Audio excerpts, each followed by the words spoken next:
today. And my name is Beth Jordan. And just a very quick reminder to all our listeners that this YouTube channel is specifically to give indie authors a voice, because we all know how difficult it is as self-published authors to be seen, to be heard, and to become visible so that our books reach a wider audience. Today, I have the pleasure of introducing a friend and an author from the Highlands of Scotland. Varian V.J. Cooper is the name that she goes under as her authorship. But I'm going to call her Varian. Hello, Varian. Hello. How are you today? I'm good, thank you. Yeah, and what's really lovely about today is that we're sitting side by side at her kitchen counter, and this is the very first time that I'm actually sitting with my fellow authors close, so I can actually almost touch her, but I can't touch her. I won't touch her. No, it's okay. But it's really lovely to be here, Varian, in your kitchen, and thank you for letting me share this space with you today. No, So I'm going to start off by letting Varian tell us about her. She is a true Highland lassie, and when I mean Highland, we are sitting in the Highlands of Scotland. Not the Lowlands, not Edinburgh, not Glasgow, but in the Highlands. A very beautiful place, wouldn't you say so, Varian? yes, Yeah. it is. What do you like about the Highlands? Oh, the scenery, I think. Yeah, I don't like flat places, so hills and the sea and rivers and trees and the people. The people are friendly people. So tell us a little bit about your ancestry, because your ancestry became very important in the very first novel that you wrote called A Sense of Jane. So tell us a little bit about your ancestry. Well, it's funny because even as a kid, I loved history. Always asking about the olden days, olden times. And about 20 odd years ago, I decided to do my family tree. And I discovered that all my ancestors on both sides came from the same part of Scotland, really, in the northeast, which was called Old Banffshire. It's now in Murray. And on both sides, they were all farming folk. And all the women went into domestic service, and all the men were either farmers or farm labourers.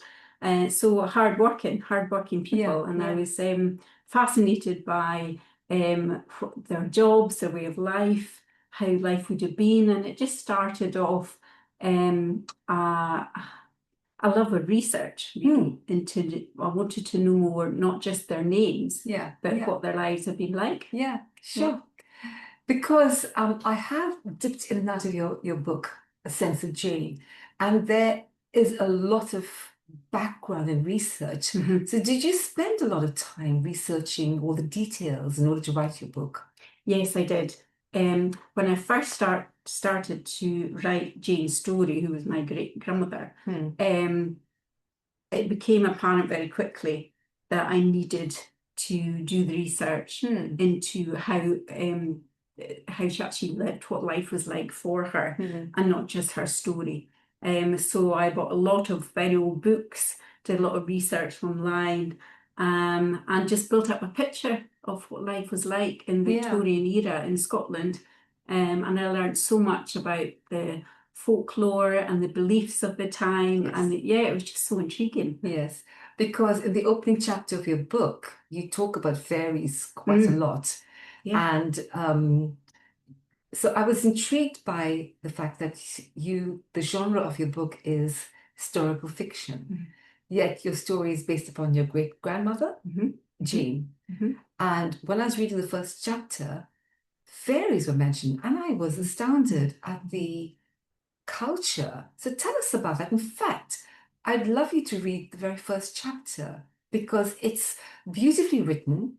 It really sets the scene, and it really pulled me into the story, which is a really important part of story reading and story writing, isn't it, Varian? So if you would read that first chapter, I think it'll give our listeners a real sense of the times in which your story is set. Yes. Okay. So this is the first chapter from A Sense of Jane. Cushmont, 1857. Secrets are held. Sometimes they are passed on, sometimes they are not. The ghosts of the past live quietly amongst the living.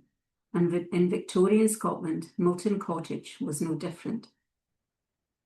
Margaret's relentless journey ended with one final push, and Jane emerged into the world earlier than expected.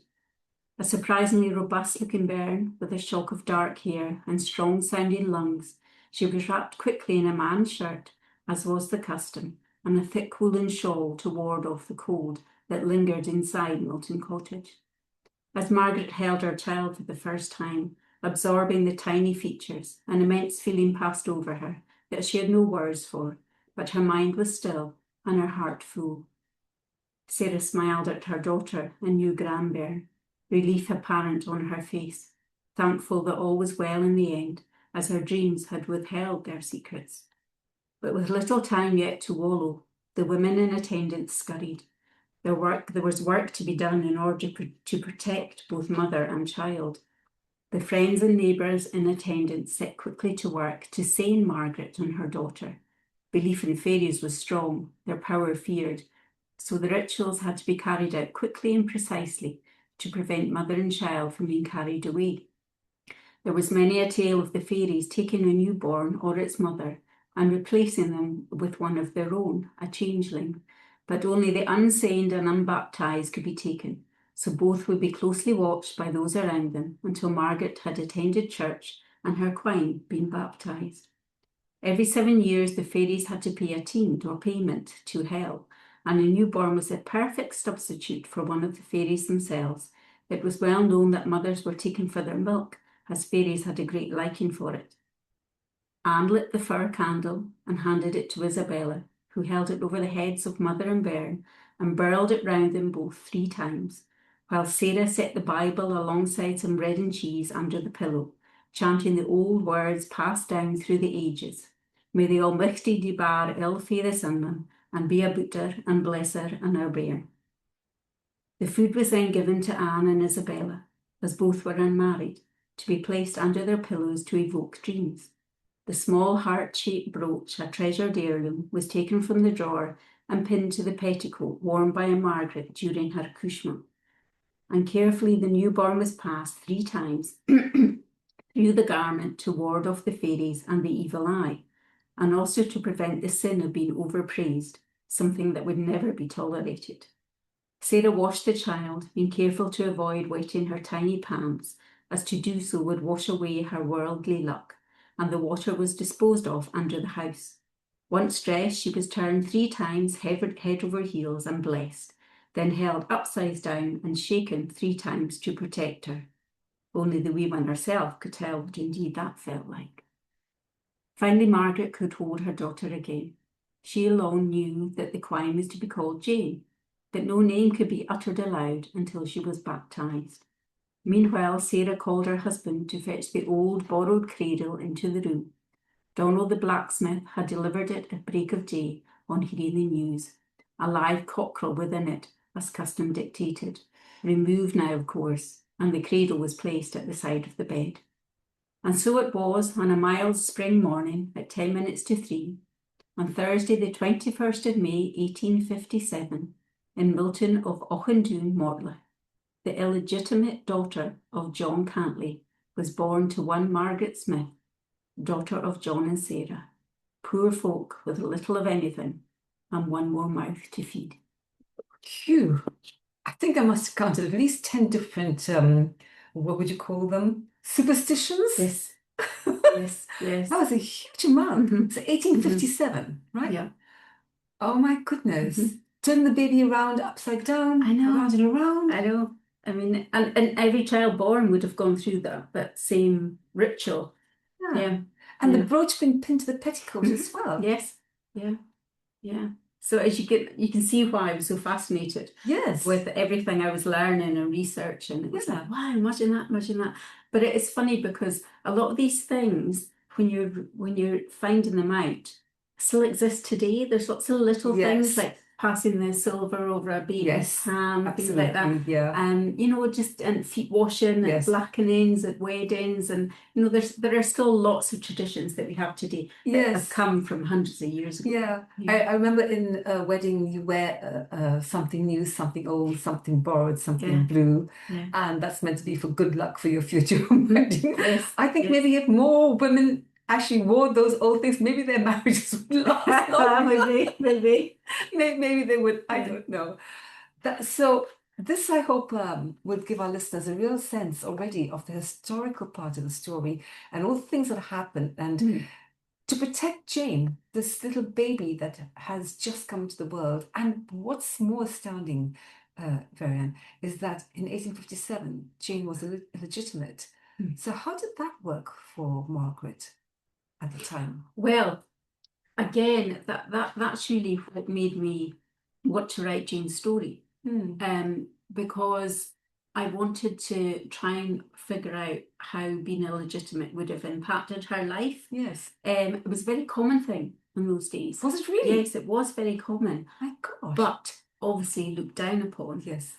And the church was very upset that there were so many illegitimate children born. And there were things. There's a bit in the book there, a passage of what happens in the church one day as a result of that. And so I had to try and work out, because there's no story of that being passed down in my family, how it actually affected her. And also within that, her biological father, was she accepted, was she not? He was wealthy, she was poor. So there's is that so? twist going throughout the book. Yeah. Okay. So I think this is going to be a very intriguing story for the reader to pick up and read and find out what does happen to Jane as she gets older. What is her position in society from the 1857s onwards, because the Victorians were very strict. But I'm fascinated to hear from you that there were a lot of illegitimate children. Yes. Oh, yes. Was that Scotland or England or Scotland? I think no, across the UK. Yeah, the Victorian era, there were a lot of illegitimate children. I mean, a lot of people couldn't get married till they were older because they couldn't afford to. It's certainly in the working classes, so they had to save up. So I suppose, you know, things got the better of them, shall we say? So they couldn't wait. I don't know. So that's something that I think that isn't actually very well known, because I certainly didn't think that it would be that common in that period of time. When I was doing my research and looking at all the in my family too, there's certificates when you're looking at census and things like that. You're not just finding your own family's history. There's lots of other families that are coming up, and you can just see on their certificates how many of them are or were illegitimate. Wow. And do you feel that there was a big stigma, or because it was so common, was it more accepted by the families and relations, society in general? What was the position there? To be honest, I think it would have depended on your family. Some parents wouldn't have accepted. They would have, you know, thrown them out into the street. Other families would have kept. I mean, Jane was kept, obviously, and lived with her mother and her grandparents. And so, I think it would have been an individual case, depending on where you lived and who you were, and you know what your status was. Well, I've already learned a lot about that period of time. I do know, I remember, I guess some of the babies would have been given away maybe to convents or to those. I know in Ireland they had those particular places where girls who were pregnant went, and there was a movie about that. I've forgotten the name. It was a wonderful movie about what happened to the young girls who were 14 and 16 and she got pregnant. And then the baby was given away. So, my God, thank you. So what was the central theme and questions which you asked yourself as you began to write this particular story of yours? Jane's life was full of loss and hope, which I think is why I wanted to write her story. There was something about Jane that spoke to me. I related to her on some level, and I wanted her story to be told. And I think really the question I asked, which I've already really touched on, really was how did being illegitimate impact her life? And 90% of the book is based on a true story, and that the gaps had to fill in because I don't know why maybe they moved house, or what Yes. happened, why did somebody lose a job, Yeah, yeah. or was she actually accepted by her father, or was she not? So I had to make it those bits I didn't know as plausible as I thought they would be within the time. Yes, yes, Yeah. yes. One thing I wanted to pick up on that I didn't earlier, but I must remember, when you were reading through the first chapter, you spoke in a language which I believe you call, is it Doric?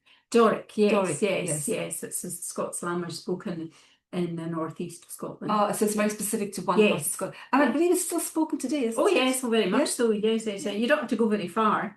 Yeah. Yeah, that's why I don't understand Scots. Maybe I'm hearing too much Doric and I have no clue what they're saying. Am I going deaf? I really can't understand what they're saying. Yeah. Okay, so you mentioned historical fiction. So your novels, and I believe you've now written two, and you've got another one in progress. Yes, no, but it's finished. I get it back from the editor this week, so that's a bit daunting. So yes, it'll be published. So after I wrote Jane, I then wrote a completely fictional story. Yeah. And then this is a sequel of that. Okay. Yeah. Okay, so the next two are what I call pure fiction. Yes. Okay, yes. Okay. But your novels, so does the first one definitely has fairies. The second and third, does it blend historical fiction with ghostly elements, but you're not calling them fiction? But are all three novels, do they all have these ghostly elements, fairies and ghostly elements? Fairies, no. Well, as I mentioned in Charlie, there might be. But ghostly, yes, otherworldly, ghostly, or spiritual, whatever you want to call it.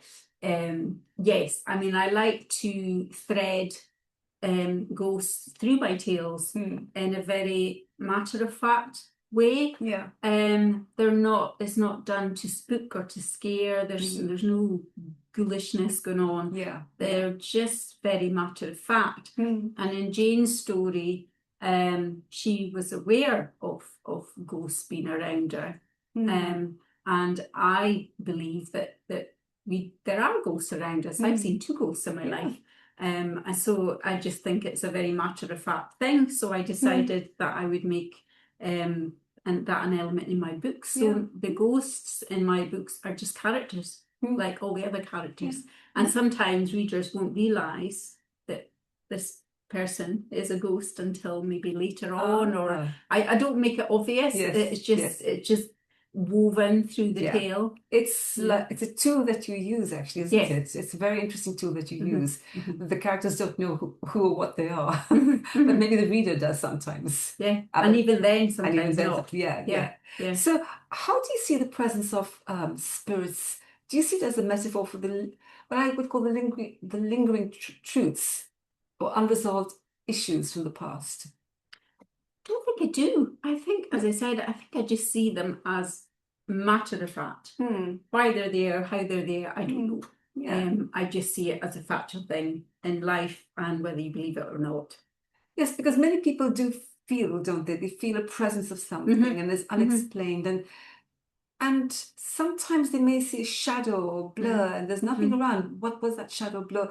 So yeah, I do believe that there is something. How can we have lived all these centuries for there not to be something around in our world today? And there's too many stories, isn't there? There's too many stories with something strange. And, I mean, there was one particular experience I had where I used to live down in Aberdeenshire, and I'd gone out in the middle of the afternoon to get sticks for the fire, turned round beside the house where the stick shed was, and there was an old farmer standing there, and I was like, oh, and then suddenly he just turned to the right and walked right through the woodshed and then disappeared in the field. Oh, come on. I'm getting goosebumps. Yeah. And I was like, okay, because I honestly thought it was a real person standing there. And I was about to say, can I help you? Why are you in my garden? Yeah. And as I say, he just turned and walked right through the shed. And I was like, okay. And it was daylight, and I thought, not dreaming, I hadn't been drinking. No, maybe did afterwards. Yeah. So, I just think they're just part of the world we live in. And surely it must be a reality. There are things that you cannot explain, events that take place. things that shift, and you think, how did that shift? What, what was it? The wind? No, no, no, no. There's no wind today. So all those other things. Yes, I totally agree with you. I think there are substances, shapes, feelings, moods around us that we can't explain, and maybe just accept it, really. Yeah. So one question I want to ask you is, in a sense of Jane, you reimagine your great-grandmother's life. So how did the act of writing her story shift your understanding of, say, the family, the legacy, or even Victorian womanhood? Because Jane had the support of her grandparents and her mother. What did that do for her as a woman, do you think? I don't know if it changed my perspective on Victorian women. I think it strengthened it. I think I was always aware that to have lived in those times, you had to be incredibly strong. Certainly if you were poor, and all my ancestors were poor. And so I think, I think with the amount of loss and heartache that Jane experiences, that must have just made her stronger and stronger as the older she became. So I think I became very respectful. I think my amount of respect for her grew, and I felt by the end, when I'd finished writing her story, I felt like I knew her very well. Having obviously never met her. And do you wish you had? Oh yes. Oh, I'd love to. I'd love to have met her. Yes. What would you have said to her if you'd met her? Oh, how would you have been, do you think? I think I would have been a bit scared to say, "Were you all right with me writing your life story?" Which she might have said, "No, I was not." But if she said yes, I'm sure we'd get on fine. But yeah, no, I'd love to. I mean, her son, William, was my granddad.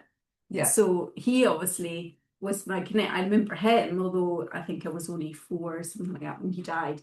But I remember him, and he would obviously knew his mother. So he was my connection, if you like. So although it's 1857, which seems such a long time ago, it's not actually that far back in my family. But. No, and the situations and stories are still here today, aren't they?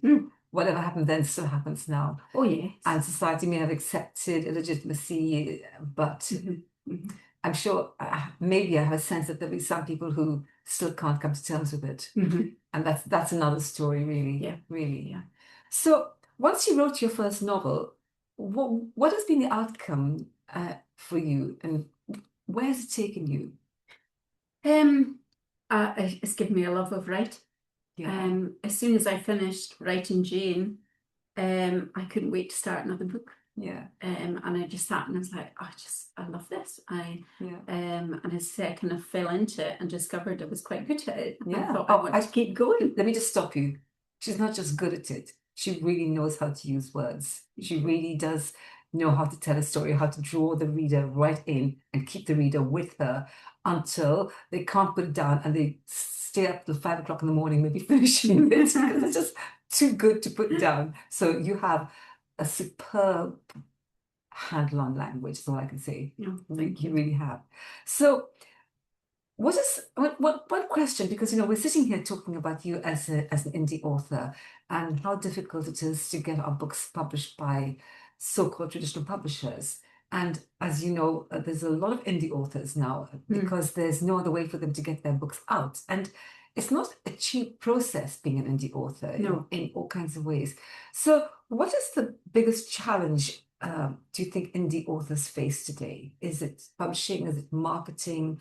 Or is it just the visibility of you, the author, and your book? I would say it's marketing. I mean, I would just love to spend all day, every day writing, but you can't do that. You have to have this presence on social media. And I struggle with that. I do struggle with that. But it's not something I'm particularly interested in. I don't find it exciting. But it's all part of it and you have to do it.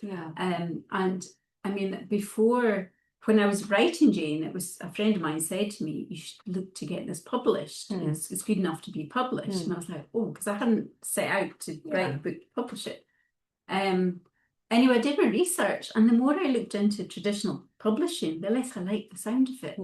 And so I started looking at self-publishing. I thought, well, actually, you've got far more control over it. as long as you do it properly. Yes, yes. And as you say, that's when it costs you money.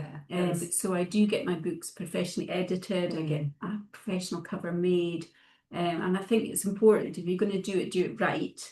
And save up until you can do it right. Yes. I think that's really important. But the marketing for me, I do find that very difficult. And I think if you've got a natural, maybe business head, you might find it easier. I don't really. So that for me is the hardest part. I have to say that even having a business head doesn't make it any easier, because I've been in business a long time and I really struggle with all of it. And I find it sometimes really challenging because I've written only one. In fact, you've written three novels and a book of poetry. So I have not spent a great deal of time writing because I almost resist the marketing of it. So to write the second one, I'm going to have to go through all of that again. Can I really stand it emotionally to go through all of that? I think, I'm not too sure. I'm not too sure if I can do that. But you've been very brave. You're persevering with it. And I do know that you are the hare that will act, you are the tortoise that will actually succeed. So don't give up. Well, I hope so. I mean, as I said, if I thought about that, but if I thought, I can't do the marketing, I would never write again. But I love it so much that to me it's like, well, it'll come. It's a steep learning curve, and it is coming. I will get better at it. I am getting better. So there is something that I kind of picked up on that I thought that was really, really sweet, because you've written A Sense of Jane, you've written Charlie's Ghost of a Chance, which sounds a wonderful story. And the third one is Scandal at Balfour Hall, which is just about to be published. Yes. And you've also written a book on poetry. Yes. So tell us about this book on poetry, because I have read some of your poems and they're just superb poems. I love them, very quirky, very different. So tell us about these poems that you write. It's kind of a fun thing. I had just finished writing Charlie, and I was on a break from going on. And I thought, just write something. And I do some online workshops and things, and I thought, to be a poet, you have to follow strict rules. And then I realised that there's all different types of poetry. And, free poetry, which I never, and I thought, well, actually, I've done that my whole life. And not realised that I was writing poetry. I would just write a few things down. So I thought, I was looking back at things I'd written, some of them many, many years ago, and I just started jotting down a few things. And so it ended up into this small book, which I did completely by myself.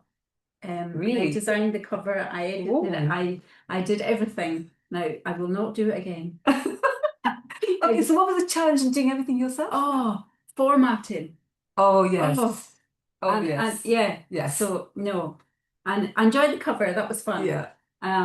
But so it was something that I did just as a little break from writing the novel. And it's really, when you write, and you know this, when you write something, you put everything about who you are goes into your writing. You can't not do that.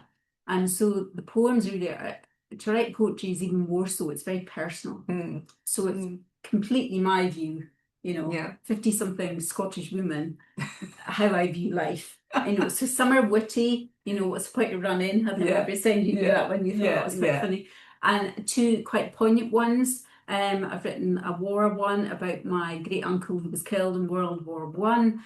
I'm a mad, avid rugby supporter. So I've written a few about rugby in Murrayfield. And there's some ones at the end, serious ones about the state of the planet, and what we're doing to the bees and the animals, and so it's a real mix. It was fun to do. I think you wrote something like, you have a desire to free all pets and save the planet from humans. So how are you going to save the planet from humans? Well, I don't know. I tried to be environmentally friendly, but I think we all do our bit. And what is the name of your book of poetry? Life as I Know It. It's I was going to say it's over there, but And all your books are now available on Amazon, aren't yes, they? they are. Great. Okay, so you can go to Amazon and you can find VJ Cooper. Just look for VJ Cooper, and all her books will come up. So please do buy them, read them, and please put a review on Amazon, because more than anything else, it's the enjoyment level that I know you as a reader are going to get from reading Varian's books. I'm almost going to say VJ Cooper again, just in case. So, what has been the most important part of your journey? And when you meet people, what sort of questions do they ask you? Most important part, that's quite difficult. Maybe I think it's just the realization that I have found a new skill that I never knew I had. So that's been enlightening and fun. I'm enjoying learning. I'm enjoying exploring my writing and where it's going to take me. Questions people ask. Well, it's funny. I was at a book fair last week, and somebody said to me, another author, "Do you feel like an author?" And I was like, "Oh, that's really," and I was like, don't know. I said, I remember after A Sense of Jane was published, and people said, "Oh, you're a published author," and I'm like, and then another book, no. Oh, maybe when I've written 3, and now it's like, well, now I've written 4, and it's like, oh well, maybe when I've written 10. I'll feel like a real author. Oh, I'm very. So you're an author. The first book you publish, you become an author. Yeah, I know, but it's Yes. do you feel it? Because I do, but I love it, and I can't imagine doing anything else. Yeah, I'm not sure what an author feels like. Sometimes it's hard to believe you actually. I think probably it's the fact that you've maybe written like 80,000 words, and that alone is a massive accomplishment, wouldn't you say so? What is that you've written that, a book that's about 384 pages long, and to write the story in a sequence that really keeps the reader with you. That's a massive achievement. And I think maybe for me, that's what I feel the best about. Don't know what it means to be an author really, but I've written that amount of words in a story. It's being published for other people to read, like or not like. It's entirely up to them. But you've actually written that and you've achieved that. I think maybe that is what part of being an author is about. Oh, definitely. And I think that's why I don't worry too much about the marketing side, because I've done it. And people are reading it and people are buying it. Yes. And every time you get a review or you meet somebody, I was at that book fair, and the first person that came in the door said, "I've come here today specifically to meet you." And I was like, wow. Me? And I was like, okay, that made my day. I could have quite happily gone home then. I was like, I don't care if I don't sell any books. Somebody came to see me, and it was lovely. This affirmation is so lovely. That she sought you out amongst all the other authors. Oh, congratulations for that on being an author. So, do you have any tips that you'd like to pass on to would-be writers of historical fiction, or just fiction in general? I would say just do it. Just do it. And if you're doing historical fiction, do your research. It's so important, because there will be somebody that'll go, "Oh, that's not quite right." True. So make sure you get your research accurate. You make sure that what you write is factual. But the research is, I sometimes think, gosh, if I wrote a book that was set, in 2025, it must be so much easier. You don't have to do the research. But I wouldn't find that as interesting. The research to me is part of the whole process. Yes. It takes longer. But I think so. So anyway, Varian, thank you so much for today's chat. I think it's been lovely sitting in the kitchen with you and chatting with you and exploring Jane, because even though A Sense of Jane was written about 2 years ago, and it was Varian's debut novel, I just wanted to talk about that particular book because there's something very special about the story, the subject matter, and the difficulties for women in 1857. Well, Jane was being a baby growing up. That was a challenge in itself compared to today's life of being in that similar situation. So thank you for writing the story. I hope the readers will go out and buy A Sense of Jane by V.J. Cooper, available on Amazon. And you can also pick up the other books that Varian Cooper, again, I'm getting it wrong, V.J. Cooper, Varian, I'm getting confused. Blah, blah, blah, blah. Sorry. Anyway, so please do take the time, the effort, because you'll be delighted and thrilled by Varian's style of writing and the contents as well. Thank you, Varian. Thank you. And look forward to chatting about your other books when you've written 5. Yes. Which I should think will be out by next year. Oh, but at the end of this year, I think. Yeah. Wow. Yeah. Wonderful. Thank you so much, Varian. Thank you. Bye for now.